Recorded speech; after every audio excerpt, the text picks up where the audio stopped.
OWWR Pod. By that I mean on Wednesdays we read. I'm Hannah. I'm Laura. And we are two best. We're usually, oh gosh, I just messed it up because I'm so excited. We're usually two best friends, but today we're three best friends. Because we are welcoming to the podcast RAVI NOVAIS, the writer of the Indie Mission winner that we just covered. They came in the night. Welcome to the podcast, Javi. Oh, thank you for having me. Of course, we have been just dying of how much fun your books were. So your book was. So thank you so much for writing it. Can you tell listeners who weren't with us the past 2 weeks a little bit about your book? Okay, sure. My book is They Came in the Night. It is a Why Choose paranormal, I guess, dark paranormal romance, which is different than paranormal dark romance. We'll get into that later. But it follows the story of Azara, who's our FMC, and her climb to power? Question mark? Yeah. Her claiming the monster inside in order to defeat the monster outside. What a beautiful breakdown. That was very succinct. I liked it because it's a lot more complicated than just that. There are vampires, there are evil vampires, there are Nephilim, there are werewolves, there are dampiers. There's just everything in this book. Yeah. So everyone, I mean, a lot of complicated why politics. choose, I meant why choose. It's everything. Javi, can you tell us a little bit about you as a reader? Like, what were some of your favorite books growing up, or what are some of your favorite books now? When I started reading, it was kind of late. I started reading in high school because we moved around a lot, and I went to many schools. I went to like 4 high schools, so it was very difficult to make friends. So I went to books. So my first, I guess my first favorite book was City of Bones by Cassandra Clare. Mm-hmm. Okay. And I read those. Yeah. That series really, it's like a core memory of mine. Like all of my writing, you can kind of see it traced back there. But so it was Vampire Academy, which, looking back on both of those, it's a little cringe, but whatever. We all had our things. High school's meant to be cringe, actually. Yes, exactly. No, you're right. Fair point. I read the City of Bones books in college and really liked them, so no shame. All right, well, I'll take it. But it was really just like that theme of really having a lot of paranormal creatures, a lot of factions, and like one of the more embarrassing ones was Hush Hush. I don't know if either of you read that book and or series. Hush Hush. That is also like angels and Nephilim and all of that stuff, but it is much worse. So that was really what cemented it, along with media like the Underworld movies and Van Helsing and a lot of animated stuff and a lot of video games that really like informed where the direction I took as a writer and as an author and as a creative. And then I started editing, and I have a lot less time to read at the moment. Fair.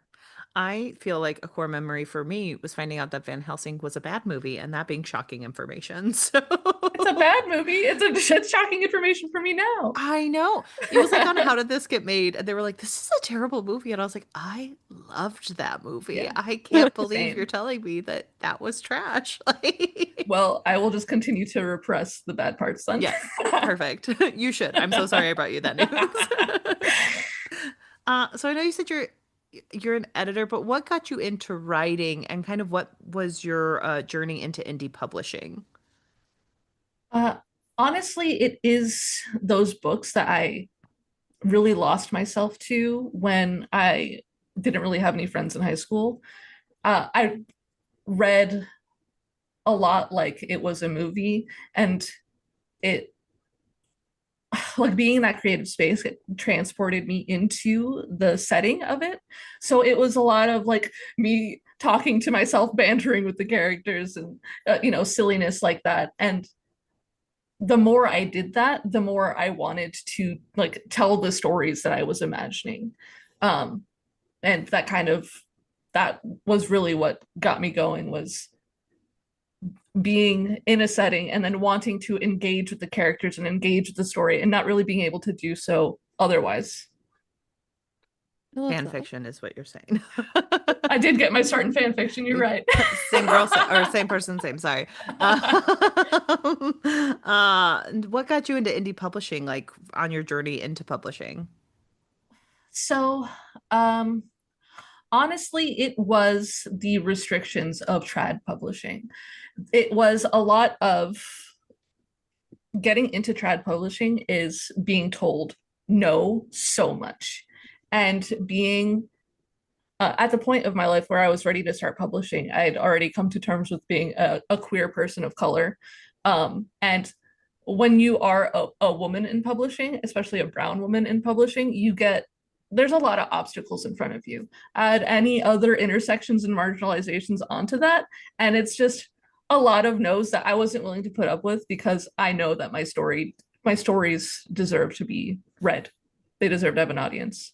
So Awesome. Completely agree. So The Game in the Night is very much a story of identity, because Izzy is thrown into this world and like forced to take up her place as princess, alongside her father, who is something else, and she deeply despises him. And like throughout the novel, she's like learning more about her power and her background and kind of determining her place in this like really corrupt system, honestly.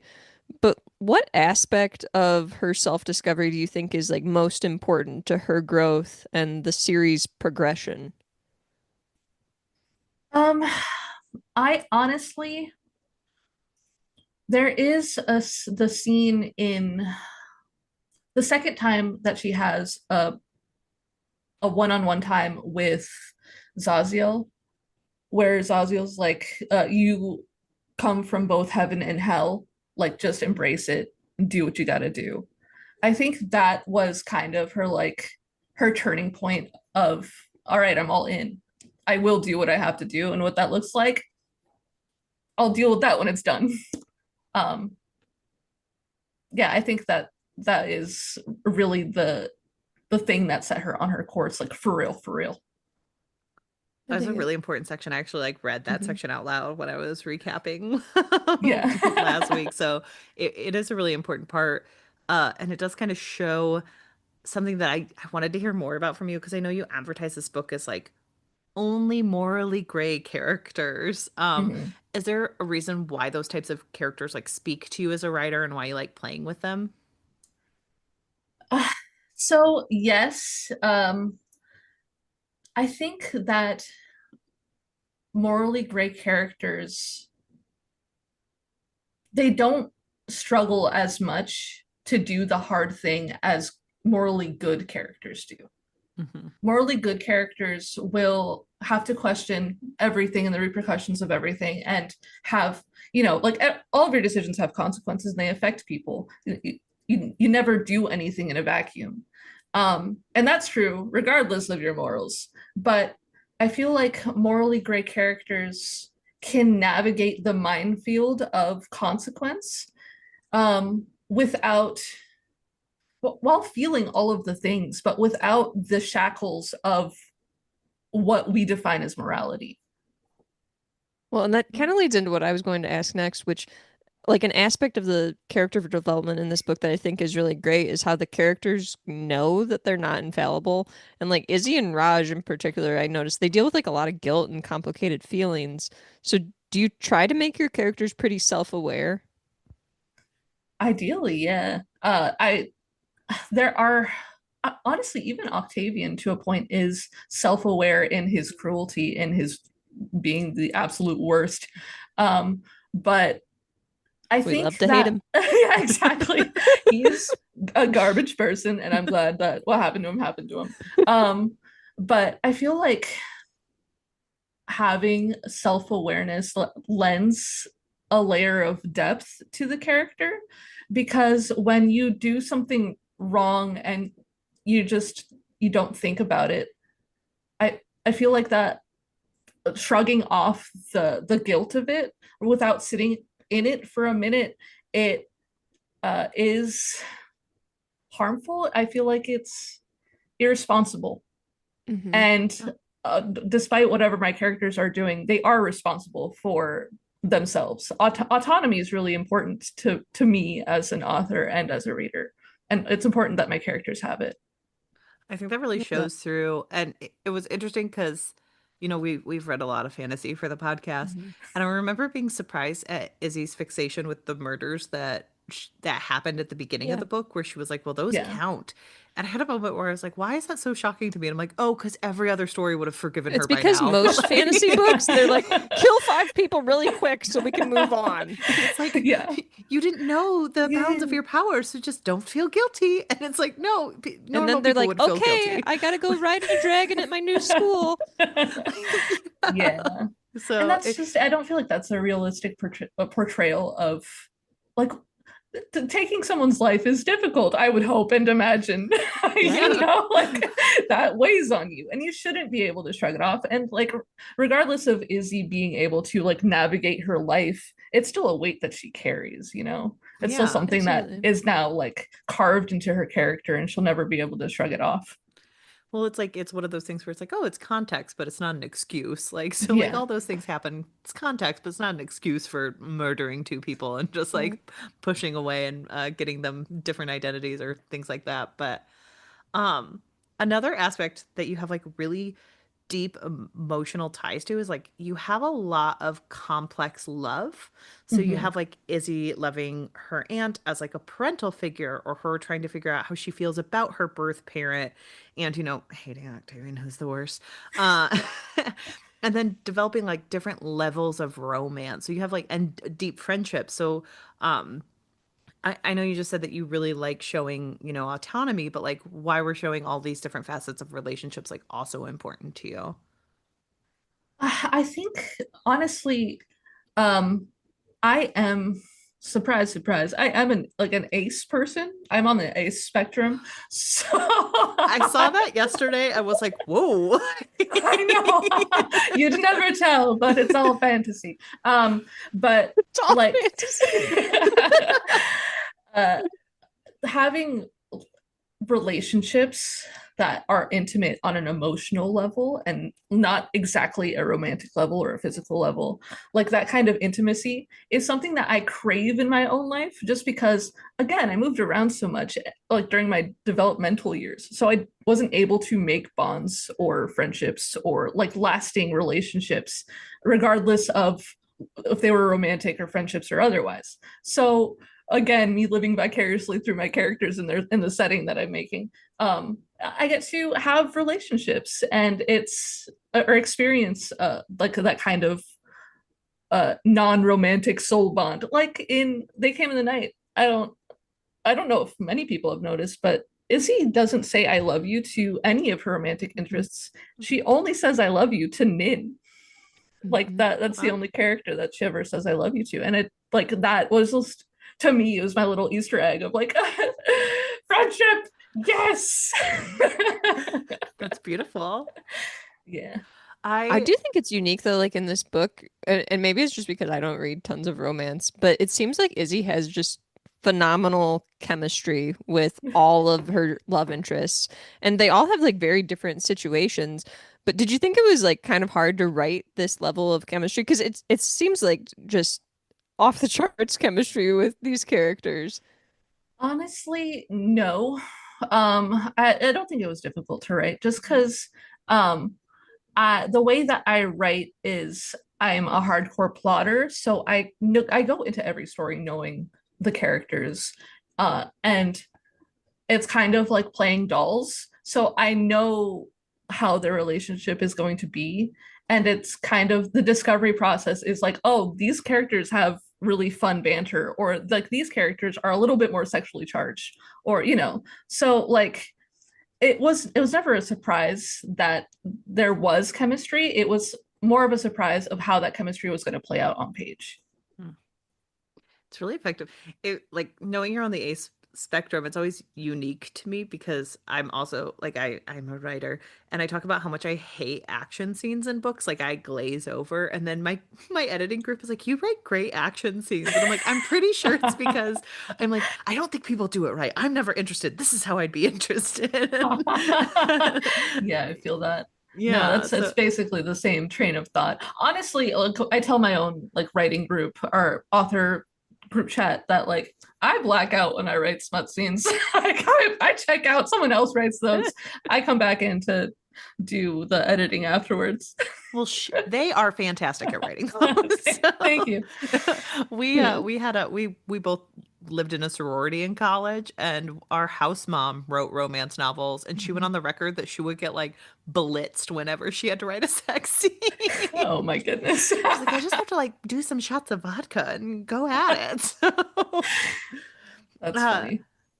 so you do have a lot of steamy moments in here, or someone writes those. We don't know who they are, but and there's a running joke on the podcast that Laura has a certain steam quota, and she's hit it for the next 2 years now. Yeah, I'm not going to be able to watch Bridgerton when it comes out next year. Oh, that's apologies. Thanks a lot, That's in my heart. Can't see those 40-year-olds find love in their 20s. Come on. But if you could get into the mind of the person who is writing those, what is it like developing those scenes with the different characters and finding their different wants and needs?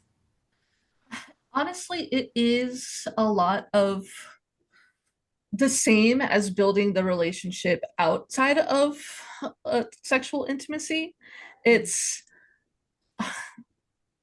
as fast as those scenes or the first, I guess it starts off pretty fast with the steam.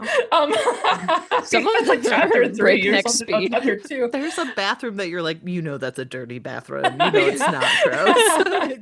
It's so gross. Sorry.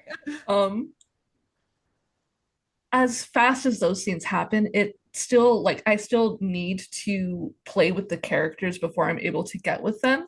So like that time when Zara meets Tatum and they have their little banter before they go to the cathedral, and then they're at the cathedral before they go into the confessional booth.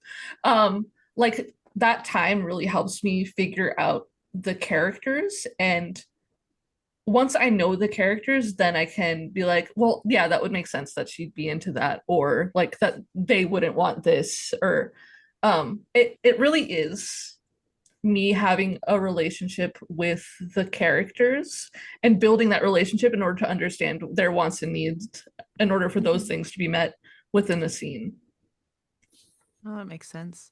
It does lend itself to the question, though, was the eternal being in the room when those two were having their sexual experience? Because we both wondered. We wanted to know. Inquiring minds need to know. I have thought about it. I don't think Z was. I think Z was in the catacombs. I think that's a lot like where Z spends most of their time. Zero time. Okay. Good to know, because inquiring minds wanted to know. Hannah and I were both thinking that it was like they were waiting right there, like watching. Honestly, that wouldn't be out of character. I know, it seems about right. I could expect, like, the funnier version of that is they're just a really chill person, and they were like, I'm just not gonna like mess with this. I'm just gonna sit in another room and let it happen. Like, to be honest, the vampire religion is like very sex heavy and sex positive. So if Z was around, they wouldn't care.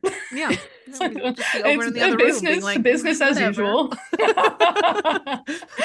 You're not the first to do it in a confessional. You won't be the last. Exactly. Yeah. So beyond writing a lot of spicy scenes, They Came in the Night handles some pretty difficult topics and themes too, like abuse and violence and really complex relationships. What was it like to write about these topics, and did you have to do any preparation to like kind of get yourself in the right headspace for that? So a lot of me writing Octavian was because he's the root of all evil, right?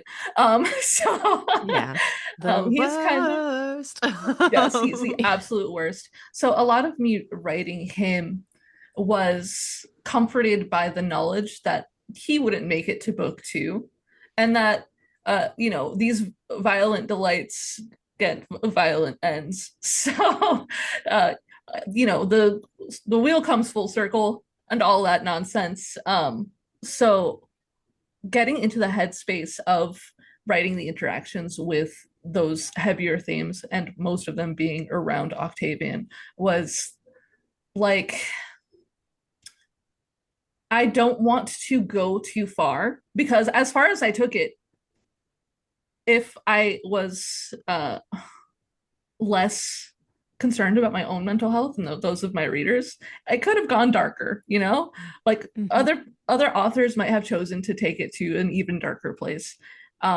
But having it at the threshold that I did really helped to allow me to get into the space of, I'm going to make you the worst, and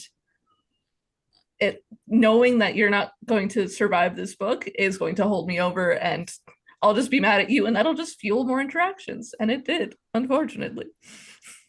It was very well done. So yeah. Thank you. Can you talk to us a little bit about Octavian's development in particular? Because you're mentioning how monstrous he was and everything, and we said earlier we love to hate him, but it does seem like there is a little more depth there, like especially towards the end. We're getting these like crumbs there at the end where he's like, "Izzy, no, don't kill me because there's more," and then that's the end. So I feel a little conflicted at the end of the book. Like, is there more to this person than we realize? So yes, Octavian is a very old being. I designed him character-wise kind of after Dracula from the animated series Castlevania. Okay. On Netflix. In the animated series, that Dracula, what starts the story is Dracula's wife is killed by the church. And then he is like, well, all of you gotta die now. So with the mindset of like, if Octavian was Dracula and he was as possessive as he is, and he was not a good person and had no morality of like to me, monsters have a different scope of morality. They don't operate on the level playing, their playing field isn't level with humans per se. What they define as bad might not actually be bad, but Octavian is bad regardless of what the scope we're looking through. But like, if he was the worst version of that Dracula, what would that look like? And being as ancient as he is, he has learned over time that sometimes it's better to just be peaceful. Like, things get more done. Like, more things get done when you are able to make peace with people. Like his relationship with the Ash Hollow Wolves Alpha. He installed her as Alpha, and then like they were able to do business afterwards because they had peace. So I like Octavian's character because he is the worst, but he isn't always doing the worst thing just to do the worst thing. He's trying to like make his life as easy as possible, and sometimes that isn't ruling with an iron fist, even though he still does that. But Octavian at the end of They Came in the Night, him being like, "No, don't kill me, please," was kind of like, because he knew what would happen once he died. Like the lore that was built up in They Came in the Night was kind of like, hey, Octavian can't die, but also he's the gatekeeper, and that means something. And Izzy never really interrogated what that means, and we found out once he died. That's true. We did. It came right at the end. Last sentence. Is that a dragon? Yeah. Yeah, it is interesting because like it plays with that theme that I don't think a lot of books do when it comes to like these eternal beings of like what morality would you have if you lived for thousands of years and like Yeah. people weren't people? They're just like these little like peons underneath you. So It's it kind of does make similar to sense like from when we're that. talking about like, you know, like mythology. I think that a lot of mythology kind of deals with gods and goddesses from that same standpoint of not really caring Yeah. Yeah. or having Another different levels of care. another huge part of your book is like societal structures with like Dampiers versus like born vampires versus like made vampires, all those Mhm. different types of things. I kind of related it to like old money versus new money versus like poor people who used to have a title, things like that. But Mhm. like, um, what like how did you develop the different power structures for the vampires, for the werewolves, the fae, like everything in between? Well, leaning into your portrayal of old money versus new money, um, the vampires, at least the Aramore vampires, would definitely lean more towards like this is the moneyed society. And within our moneyed society, we have a caste system.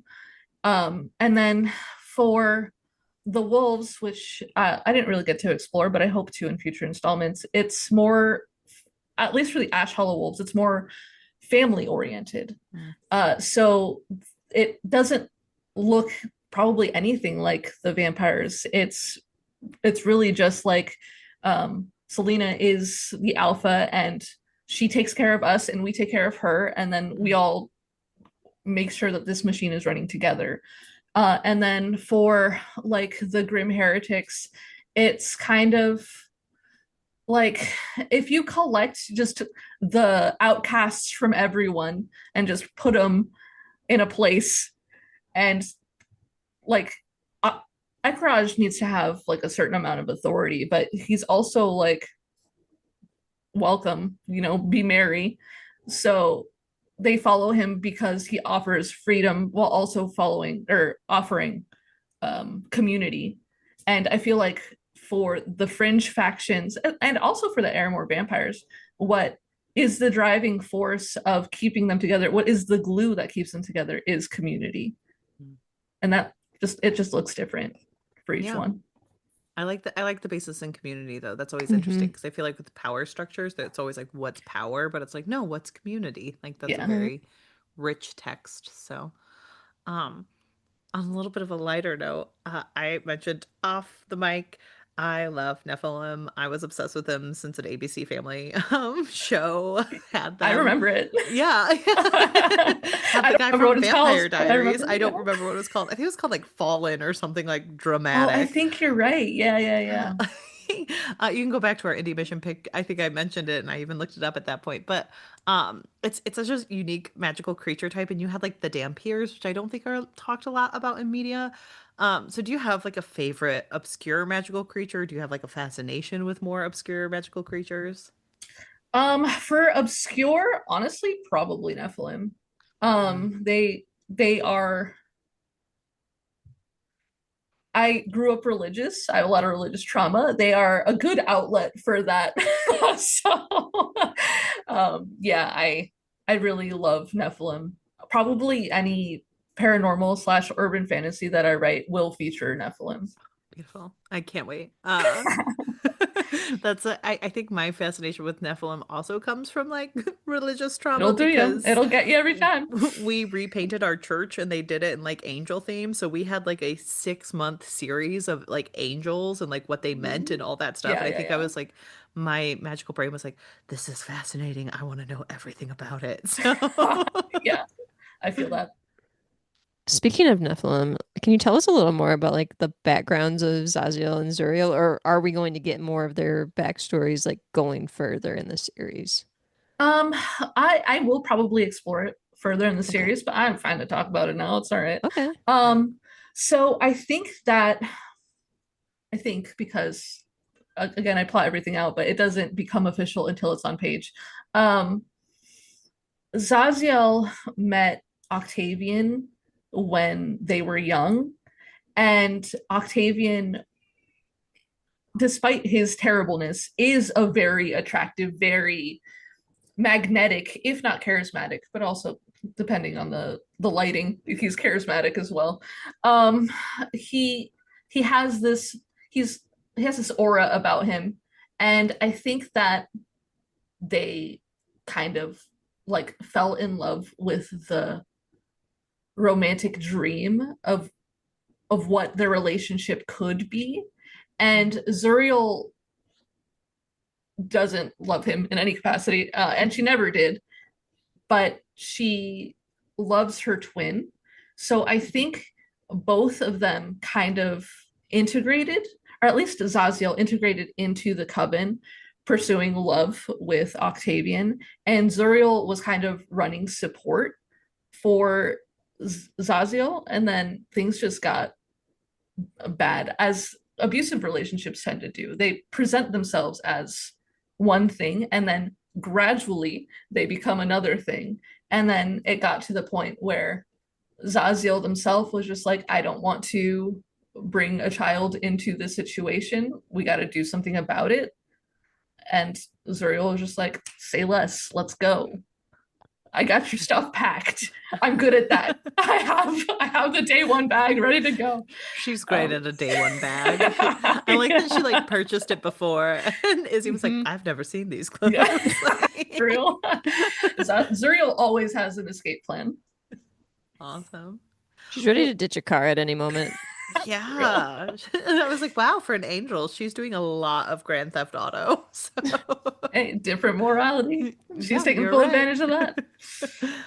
Well, your characters do really jump off the page, like having all of this, I'm sure with being a plotter, like you just kind of know them. But you also have this really amazing way of describing like things horrifically, or having like very stark tonal shifts in your novel that make complete sense. Like, are you a fan of horror, or are those scenes like more challenging for you? I honestly didn't know that They Came in the Night was a horror novel until my friend read it and was just like, hey, you should start marketing that as horror. There are ribs showing. Yeah.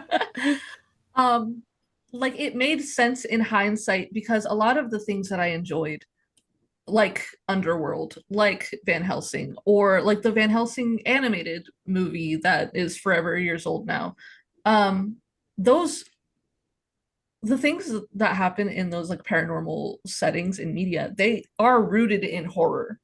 So when I engaged with that type of storytelling, it just felt natural to pull from those elements, and only later realizing, oh yeah, that's a little horrific. So it was easy for you because you didn't even know what was happening. Yeah. And I didn't even black out for it. I feel like we're getting a lot of this they wrote and we're just not there. No, I just really love I love being in moments of like, it's gonna sound awful, but like moments of absolute despair, because that's when I like feel Same. the most. Yeah. Like I write a lot of angst, not under this pen name yet, probably not ever under this pen name, but I write a lot of angst, and it's because when you are in moments of despair, then you feel it, like it resonates, it like occupies space. And those moments for me are like, wow, I feel alive. Let me just make everyone's life worse. So yeah, That's so relatable. Yeah. Oh, Yeah. Thanks for not making me feel weird. I mean, you saying like, oh, I think I've always had a fascination with horror. I loved like Van Helsing and Underworld, and I was like, wow, this is a really big awakening for me on why I've suddenly become fascinated by horror in my adult life. Like it was always there. I was just a little bit too scared. Yeah, exactly. It's like you have to. I didn't realize it until recently, but like that genre of media is horror. Like horror, when you think of Wolfman or the like monster movies, they are rooted in the other, which also appealed to me. So it was not hindsight, it was, what's the word I'm looking for, subconscious, of like, I love this thing because it speaks to my marginalizations, and I just want to live in it, and while I live in it, I'm gonna make everyone's life hell. That's amazing. I also just love that you like kind of beautifully brought up that connection to like othering being horrific to so many people. Like that was honestly just like a really beautiful off the cuff way to connect those things. So this is why you're the writer and not me. So there's also just tons of action in this novel. Was there a favorite action scene or chapter that you wrote in the Game in the Night? Honestly, for obvious reasons, I really enjoyed the very last one with Azara going 1v1 with Octavian. Um, the end result being the primary driving force of that, but also like I don't often get to write action scenes of two winged creatures battling out while in the sky, like trying to stay airborne. And it was really fun trying to like picture that in my mind and put it to the page of like what would that look like, and like the streams of blood flying up while they're flying, like falling down, and like just on top of Octavian getting what's coming to him, it was also like really fun to have them flying at each other and having that like Superman clash. It was just a really good time. I agreed. It was fun to read. Yeah, for sure. Another thing that Hannah and I noticed when we were discussing the novel is that you have like several nods to classic vampire stories and lore, but the book still forges its own like unique urban fantasy path. So were you like trying to like strike a balance between writing these add-ins, or was it something that just was kind of unintentional when you were writing? So I like to have it be recognizable. Whenever I write monsters, I like them to have some aspects that someone who isn't familiar with my writing but is familiar with werewolves can be like, oh, that makes sense, it's the werewolf. But I don't like being limited in any capacity. That's also why I went indie, is I don't like limitations. So I don't like having a box parameters of how a monster or how my monsters are supposed to look or behave, or the, you know, whatever lore accompanies them. So to put it simply, I guess, is yeah, I did do that on purpose in order for it to be recognizable, because when it's recognizable, then the readers can buy in on it. Like, okay, yeah, that's a vampire, that makes sense. Everything else is just flavor. And it's very flavorful flavor, hopefully. Well, I even like Hannah and I had a good laugh over the welcome mat being thrown down. Like, like I'm not big on vampire stories, but I'm aware of like, oh yeah, vampires have to be welcomed into places, and we loved that like add-on of like you just throw a welcome mat down, that counts. Like, hilarious. It's implicit. Like, yeah, the welcome is implied, so I'm just gonna mosey on in here. Thank you for welcoming me into your home. Yeah, one of my favorite authors, her name's Azalea Crowley. She's an author friend of mine. She also had something similar, like in her vampire lore, and I just thought it was. I think that concept of implied welcome is just absolutely hysterical, and I couldn't like any opportunity to include something ridiculous, especially in a book as heavy as They Came in the Night. Yeah, like those moments of ridiculousness kind of help like with the levity of you know, because sometimes we need a break from the smut and the dark. Yeah, you did those transitions from like really heavy situations into something lighter very well. Well, thank you. I'll try. As we kind of close out the discussion, are there like certain characters in this book that you wished you had had more time with, or a character that like just you had like such a sweet spot for that you ended up like writing more about them, anything like that? A few, actually. I wished that the narrative lent itself more to having more time with Tatum and Darcy. I feel like Azara hit it off with them right away. And every time that they were on the page together, like they were stuck together like glue. But I didn't really get to explore all of that because it, like, narratively speaking, it didn't make sense for me to linger in those moments beyond how long I did. Yeah. So both Tatum and Darcy, and also I am looking forward to spending more time with both Zaziel and Zuriel in future installments, just because I'd also like to, especially now that they're together and everything has happened the way that it's happened, and they have time to, I guess they don't really have that much time to breathe considering, but like, you know, like they're in proximity of each other. I'd really like to explore how those relationships both reignite and how they develop with the circumstances being what they are. So that leads perfectly into like moving forward in the series. What can readers look most forward to, and are things getting more complicated than we think they are? Even with the dragon. I mean, they're pretty complicated at the moment.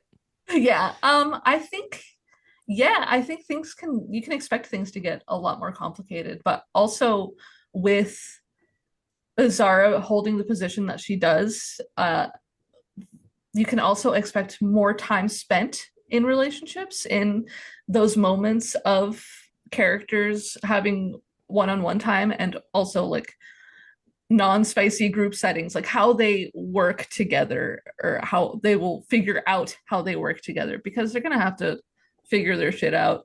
They had it pretty good when it was just Azara with one or two of them, but now that everyone's all together, it's gonna get messy. It's the complications of polyamory. Right? Gonna have to like set up a chore chart, but for one-on-one time. Well, that's not a chore. Well, depends. Yeah. As Laura gets red in the face with my innuendos. Javi, can you tell the listeners what you're reading, watching, and or enjoying right now? I am currently in between books, so I am not reading anything at the moment. I am watching this. I'm watching two things. I'm watching From, I don't know if you've heard of it, but it's like a horror show on MGM. It's like it's just straight up horror mystery. And I am also watching Interview with the Vampire. Oh, I've heard good things. Oh, yes, it is very, very good. I'm very much enjoying it. Both of them are really good, except for I'm on season 3 of From, and I might be the last season I watch, just because I don't like mysteries that are like stringing me along for 9 episodes, and then the 10th episode they're like, and that's how that happened the entire time, and I'm like, liar. Show it to me on screen. You're a liar. Where it's like, we're totally a mystery, but also you would never guess the ending. And it's like, well, then what's the point? Like... Yeah, exactly. Like, the point of a mystery is for me to try to freaking... Anyways. What am I enjoying? I'm enjoying long walks in the sun. Actually, I'm not enjoying them. They are very much a chore, but I'm listening to new music as I'm doing it. And I'm enjoying music. That is the answer to that question. Beautiful. Me too, recently. Lots more music than I used to. So, hey. Dig it. So where can our listeners find you online or pick up your work? And are there any projects that you're working on that we should be on the lookout for? So on all socials, I'm Ravi Novais Writes. And then add Bluesky if it's on Bluesky. And then for now, I might go wide with these stories, but I'm on Amazon. I'm on KU. So that's mostly where you can find my stories at the moment. I will notify the public should that change, but KU is definitely where you can find me. And then I do have a book coming out in October 7th. It is all spice, no plot. So you're gonna have to wait 2 years before you're able to read it, Laura. Dang it. I am out of here. But it's about like angels. So it's like, come for the spice, stay for the sacrilege.